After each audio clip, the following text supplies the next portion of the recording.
اللہ کہتا ہے پیٹ بھرنے والے کو رزق کس نے دیا؟ جس کو نہیں دیا، جس کا پیٹ خالی ہے، جس کے بچے بھوکے ہیں، اس کا رزق کس نے لیا؟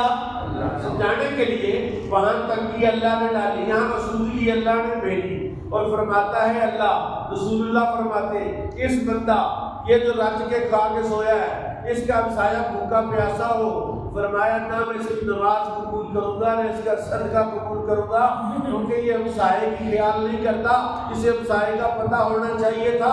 یا اللہ تجھے اتنا ہی احساس ہے اس کی نمازیں روڑ رہا ہے، اس کی عبادت ختم کر رہا ہے، اس کو خود ہی دے دے۔ فرمایا یہی تو میرا انداز ہے، سبحان اللہ، یہی تو میرا انداز ہے کہ میرا بندہ جب اپنے گھر سے سالن کا ڈبہ بھر کے وہ 8-10 روٹیاں پکڑ کے غریب کے دروازے پر دستک دے، اور جب اس کو وہ پکڑائے کہ یار یہ رکھ لو ذرا، گھر میں آج دعوت تھی، ان کی رسوا بھی نہ کرے کہ آپ کے بچے رو رہے تھے گھر میں روٹی نہیں ہے، تو یہ لڑکا نے آج میرے گھر میں دعوت تھی، ختم شریف دلایا، یار بھی والے کا نام لے کر اس کے گھر میں پہنچائے، اور تمہیں پتہ نہیں کہ اس کا مقام کیا ہونے لگا ہے۔ اب وہ روٹی سامنے رکھ کے 2 دن کے بھوکے بچے جب کھائیں گے، ان کی آنتڑیاں جب دعا دیں گی نا، روحانی صاحب یہ ہے تصور دعا، یہ اور سن تصور دعا۔ رسول اللہ نے فرمایا جس نے روزہ دار کا روزہ افطار کرایا، جس نے روزہ دار کا روزہ افطار کرایا، اللہ اس کے سارے گناہ معاف کر دے گا، اللہ اس کو جنت میں داخل فرما دے گا۔ روزہ دار کا روزہ افطار کرانے والے کے گناہ معاف، اللہ تعالیٰ اس کو جنت میں داخل کر دے گا، صاحب کا گناہ معاف ہے۔ صحابہ نے کہا یا رسول اللہ ہم تو غریب لوگ ہیں، ہم تو تنگ دست لوگ ہیں، ہم تو ہمارے پاس اتنا مال نہیں ہے کہ روزہ داروں کو روزہ کھلائیں۔ فرمایا یہ اجر جو میں نے بتایا یہ ایک گھونٹ پانی کا ہے، سبحان اللہ، یہ اجر ایک کھجور کا ہے، یہ اجر جو ہے، یہ اجر جو ہے وہ ایک کھجور کا ہے، ایک دودھ کا ہے۔ اب سنیں وَمَنْ أَشْبَعَ صَائِمًا، فرمایا کسی کی تم سمجھے ہو کہ اگر کسی نے روزہ دار کا رج کرایا، جیسے کہ آج کل افطاری میں آج رجمہ کے ہیں، جس نے روزہ دار کا رج کرایا، فرمایا سقا اللہ حوضی شربۃ لا یظمأ حتی یدخل الجنۃ، اللہ اس کو قیامت میں میرے حوض سے پلائے گا، حوض کوثر سے پلائے گا، اور اتنا پلائے گا، اتنا پلائے گا کہ وہ پیاسا بھی ہوگا یہاں تک وہ جنت میں داخل ہوگا۔ سبحان اللہ، جنت میں داخل ہوگا، یعنی بھوکے کو کھلانے کا مقام۔ جب تم بھوکے کو کھلاتے ہو تمہیں پھر دعاؤں کی ضرورت نہیں، اس کی آنتڑیاں تجھے دعا دیں گی۔ سبحان اللہ، اَمَّن يُجِيبُ الْمُضْطَرَّ إِذَا دَعَاهُ، یہی تو میں بتا رہا ہوں۔ اللہ کہتا ہے جب خود بے قرار ہو کے مانگتا ہے، بیمار، ساری پوڑیاں کھا لینے کے بعد، سارے ڈاکٹروں کے سارے نسخے، سارے حکیموں کی ساری دوائیاں کھانے کے بعد جب اسے آرام نہیں آتا، ڈاکٹر حکیم اس کو کہہ دیتے نہیں جواب ہے، گھر لے جاؤ، اس کی خدمت کرو، وہ بے قرار۔ اب جب اللہ کو آواز دیتا ہے تو اس کی آواز ڈائریکٹ عرش تک پہنچتی ہے۔ سبحان اللہ، اور مجھے بڑا یاد آ گیا ہے بھائی صاحب، آپ کی طرف جو مجھے مضبوط دیا مضبوط بڑا مشکل تھا، لیکن یہ اللہ تعالیٰ نازل کر رہا اس کے دلائل۔ میرے آقا نے فرمایا کل قیامت والے دن اللہ تعالیٰ فرمائے گا اوے میں بیمار تھا تو میرا پتہ لینے نہیں آیا۔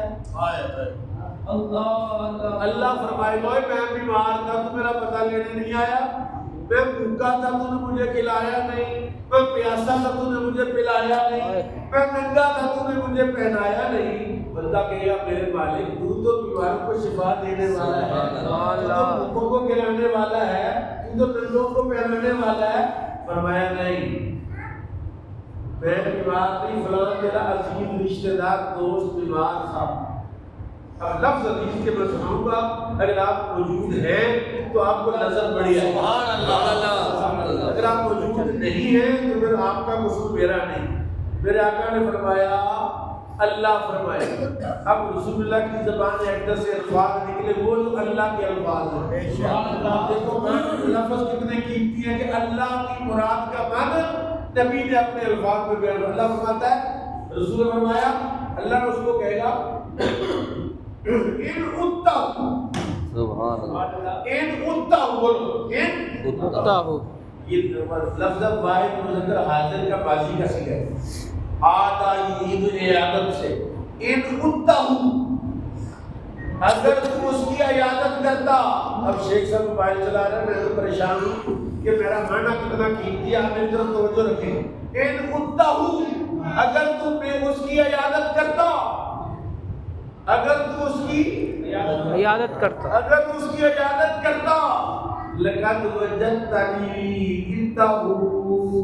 سبحان اللہ اللہ کہہ رہا ہے اگر تو اس بندے کی اپنے دوست کی اپنے عزیز کی رشتہ دار کی ہمسائے کی عیادت کرتا جتنی دیر اس کے پاس بیٹھتا تو بیمار کے پاس نہ بیٹھتا تو میرے پاس بیٹھتا. سبحان اللہ. لقد وجدتنی عنده فرمایا مجھے رب العالمین کو اس بیمار کے پاس موجود پاتا. اب مجھے بتائیے جو اللہ کے پاس بیٹھا ہے اسے دعا کرنے کی کیا ضرورت؟ سبحان اللہ وہ تو خود سراپا دعا ہے. سبحان اللہ. میرے نبی نے فرمایا جب کوئی بندہ بیمار کی عیادت کے لیے جاتا ہے اگر شام کو جائے تو صبح تک 70,000 فرشتے عیادت کرنے والے کی بخشش کی دعا کرتے ہیں. صبح جائے تو شام تک دعا کرتے ہیں اور جس کے لیے دعا فرشتے کریں. سبحان اللہ. فرشتے تو لگ گیا ہے.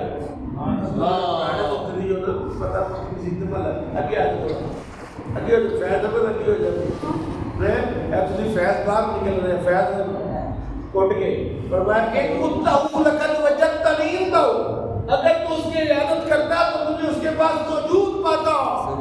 جو رب کے پاس ہوتا ہے اسے دعا کی ضرورت نہیں ہوتی وہ سراپا دعا ہوتا ہے.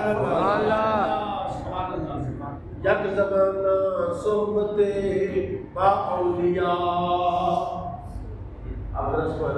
سبحان اللہ. یک زمانہ صحبت با اولیاء. ایک اللہ والے کے پاس بیٹھنا 100 سال کی دیر عبادت سے افضل کیوں ہے؟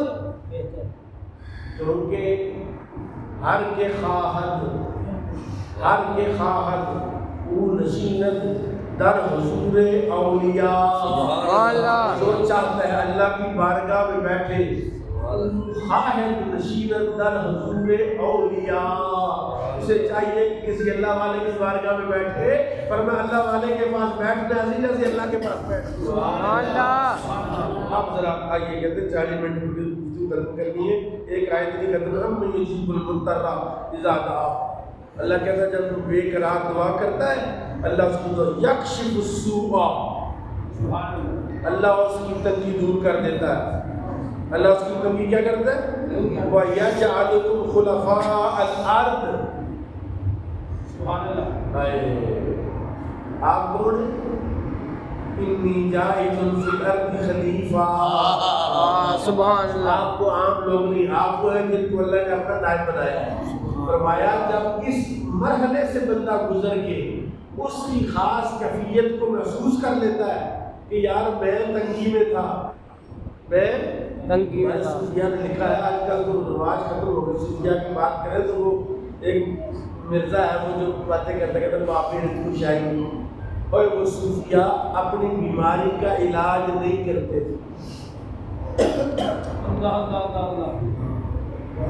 بیماری کا علاج نہیں کرتے دوائی نہیں کھاتے تھے. ابراہیم خلیل اللہ نے کبھی دوائی نہیں کھائی. انہیں پتا تھا جب تک بیمار ہوں اس کے قریب. سبحان اللہ کیا کرتا ہے یجعلکم خلفاء الارض. اللہ کہتا ہے میں اس کو زمین کا نائب اور خلیفہ بنا دیتا. کیا بنا دیتا ہوں؟ نائب اور خلیفہ. آپ کو آیت جو آج کے مضمون کا حاصل کلام ہے وہ ہے اللہ کہتا ہے وَإِذَا سَأَلَكَ عِبَادِي أَنِّي فَإِنِّي قَرِيبٌ. رمضان میں اللہ آپ کے کتنا قریب ہے وہ کہتا ہے سحری میں تمہارے ساتھ. للصائم فرحتان، روزہ دار کے لیے دو خوشیاں، فرحت عند الافطار، ایک خوشی افطار کے وقت، وفرحت عند لقاء ربہ، اور ایک خوشی اس وقت ہوگی جب روزہ دار اللہ سے ملاقات کرے. سبحان اللہ. رمضان آئے گا قیامت بڑھ گئی، رمضان ماہ رمضان آئے گا اللہ کے سامنے سجدہ ریز ہو جائے گا. اللہ ماہ رمضان فرمائے گا رمضان کیا بات ہے؟ رمضان کہے گا یا اللہ تو بہتر جانتا ہے میری مراد کیا ہے. اللہ فرمائے گا ٹھیک ہے میں جانتا ہوں، جا کے عرصات قیامت میں جا، قیامت میں چکر لگا، جس نے تیرا عدد کیا ہے اس کو لے آ، سبحان اللہ. اور اس کو لے کے جنت میں چلا جا. میں نے باب الریان بنایا روزہ داروں کے لیے. ماہ رمضان پورے معاشر کا چکر لگا کے سارے روزے دار اکٹھے کر لے گا، اکٹھے کر کے پھر سجدہ کرے گا. اللہ فرمائے گا کیا چاہتا ہے؟ ماہ رمضان کے لیے یا اللہ میں یہ چاہتا ہوں کہ یہ روزہ داروں کو جو جنت میں لے کے جا رہا ہوں نا، ان کو تاج بھی عطا ہو. سبحان اللہ. میں نے خالی ان کو لے کے جانا ہے، ان کو تاج پہنا کے لے کے جانا ہے تاکہ روزہ خوروں کو پتہ چلے کہ یہ کوئی عام لوگ نہیں ہے. بھائی رسالہ کئی بات یہ تھی فکری کچھ دعوت خدا الہدان. شاہ صاحب سے ہم نے وعدہ کیا تھا آدھا گھنٹہ کر کے دیے، اب بات کافی ہو گئی ہے. میرا خیال ہے کہ جو مضمون مجھے ربانی صاحب نے دیا تھا اس کو میں نے کچھ نہ کچھ اس کی چیزیں بیان کی. ظاہر ہے یہ مضمون ایسا ہے کہ بیان تو کیا نہیں جا سکتا، میرے جیسا کام میرا بندہ تو نہیں بیان کر سکتا. اللہ فرماتا ہے اجیبوا دعوت الداعی اذا دعان، دعا کرنے والا جب بھی دعا کرتا ہے اس کی دعا کو قبول کرتا ہوں. فلیستجیبوا لی، چاہیے کہ وہ مجھ سے مانگے، ولیؤمنوا بی، اور مجھ پر ایمان لائے. یعنی دعا مجھ سے مانگ کر ایمان لائے کیا مطلب؟ پہلے کہا مجھ سے مانگے پھر کہتا ایمان لائے، کیا مطلب؟ یہ کیسی ترتیب ہے؟ اللہ کہہ رہا ہے مجھ سے مانگ کے میرے دماغ نہیں کرے. سبحان اللہ. مجھ سے مانگے اور پھر کہ یار پتہ نہیں ملنا کہ نہیں ملنا. کہا جب مانگ لیا مجھ سے اور میں وعدہ کر رہا ہوں جو بھی کرے گا دعا قبول کر لوں گا، پھر مجھ پر اعتماد بھی کرے. حضرت داتا کے کوئی چیز جیلی رحمۃ اللہ علیہ، آپ نے 100 مشاہد، آپ کے کتنے مرشد ہیں؟ 100 مرشد ادا کے ساتھ. کتنے؟ 100. آج کل ایک ہی پیر نہیں کام ہوا کرنا میرا تو پڑھنے گیا تو 60 کے کوڑا پر کرتے. داتا صاحب 100 بندے کے پاس گئے، شکر والے فلاں بزرگ شکر میں کامل ہے، اس سے جا کے شکر سیکھا.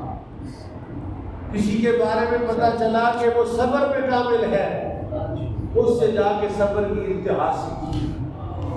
کسی کے بارے میں پتہ چلا کہ وہ توکل میں بے مثال ہے، اس سے جا کے توکل کی حقیقت سیکھی.